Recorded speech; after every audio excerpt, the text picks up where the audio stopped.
And you know, there's different reasons. There's different reasons that people transition. You Yes. write about Michael Bailey and Ray Blanchard's research into boys or men who transition, and you know, of course, they found that there was, you know, there were the effeminate homosexual boys who tended to transition early, and then that the adult men who transitioned tended to be heterosexual men who were the autogonophiles. But that's, you know, and I think in the past, I think this is correct, that in the past it was more common for men to transition to women than for women to be transitioning to men. But that's changed pretty recently. Is that right?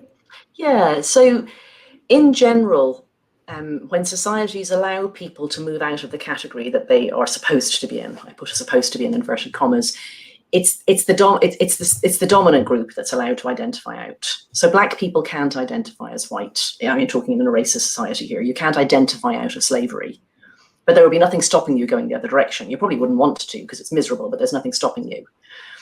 So lots of traditional societies have ways in which highly effeminate gay men, same-sex attracted men, because they often don't have a category in their concepts for gay, are allowed to identify out of manhood rather than sully it. And that's been allowed, but very rarely the other direction. They haven't said that, you know, highly non-feminine, masculine type women who, you know, fancy owning the farm and doing the voting and, you know, running things and bossing everyone else around and being the head of the family, that she can identify as a man. No, that's never allowed, because that would be gaining privilege. So women haven't been allowed to gain privilege. Males have been allowed to lose it if that gives them something else they value even more, namely a way to live as a homosexual and not to have to fit into very masculine strictures that don't suit them.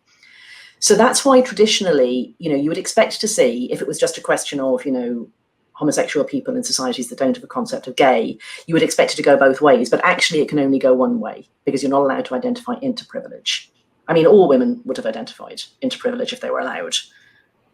So that the exceptions always are so enlightening. There are a couple of societies that have allowed women to identify out of womanhood.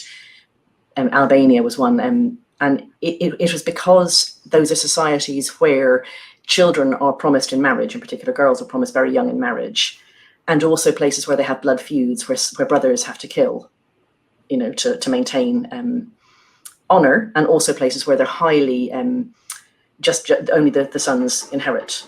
So if you have a woman who is in a family where there are only girls, the family may decide to let one of the girls identify as a boy in order that she can inherit. Or if you were a girl who was sort of basically given away in marriage when you were 3, when you grow up and you can't bear this idea, the only way to get out of it is to identify as a boy. And you must swear never to have children and never to marry, because that would be too disruptive to get pregnant in that category. But at least it means the brothers don't have to kill each other. So it's just a completely different thing. Like, it's allowing a few women to escape from a situation where people are literally going to slaughter each other. Whereas the men are allowed to identify out of privilege in order that they can live in a way that they find more congenial. So that was a sort of long answer to why it was more men than women, historically speaking. And then this autogynephilia thing does just seem to really be a male thing. Like, there isn't really, or at least so Blanchard found, there isn't really an equivalent for females. So that's this new, the recent huge increase in girls in particular. It's not mostly adult women, it's girls transitioning, is something new. This is the thing that didn't exist before. This is the social contagion.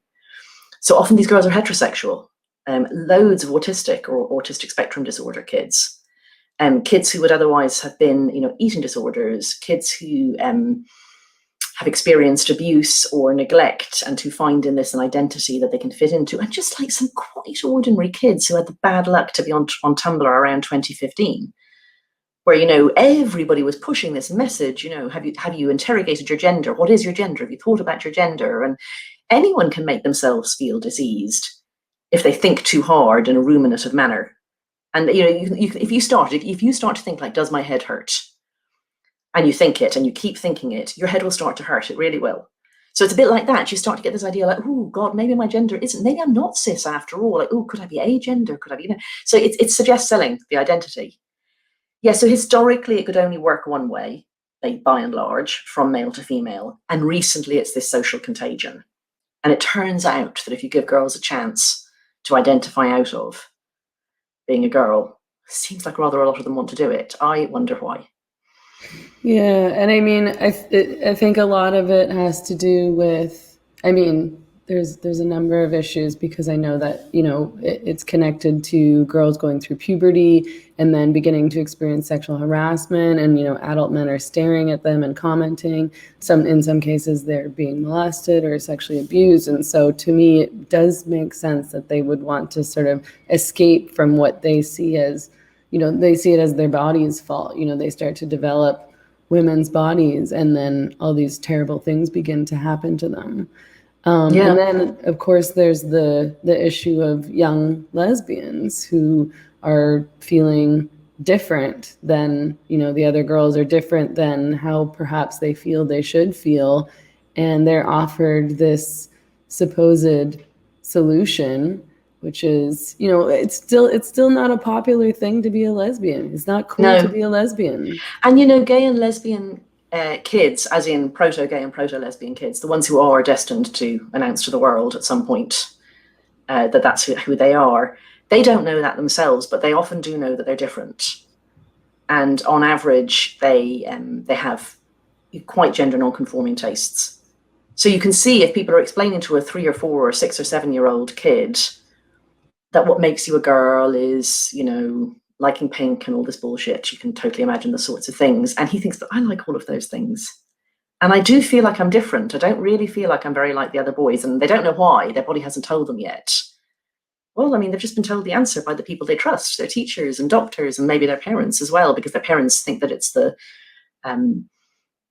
progressive thing to do. And so then, before any chance to just have your body unfold to you what it is that's been making you feel different, you've gone down a different path. So I think that the lesbian and gay men thing, that's the very symmetric bit. I think, the reason that a lesbian might identify as a man or a gay man might identify as a woman, they're quite symmetric. Autogynephilia seems to be really very much on one side, men only. And the self-harming, miserable, kind of confused Tumblr, social justice, discovered this on Tumblr, that person's quite often female. And so in the book, I sort of give those 4 different groups. And I feel I left out one group, actually, a group that I didn't really become aware of. I think it's a more recent group, and it's even more hidden group, is young men, teenage men who maybe are autistic spectrum disorder, maybe very nerdy,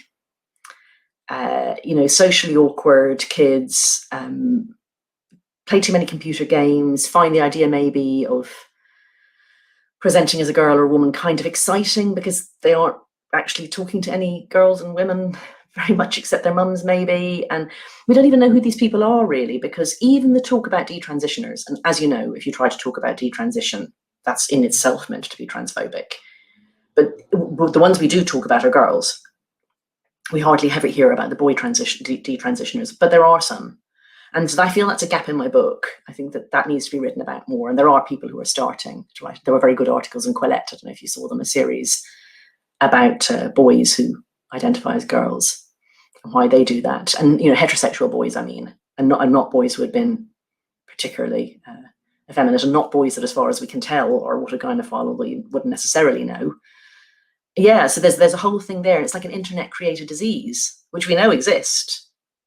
I mean, I saw a paper just the other day about a type of Tourette's that's created by playing particular computer games. It teaches you to tick. And yeah, I think we're making ourselves sick, and I think we're making our kids sick by telling them nonsense about humans.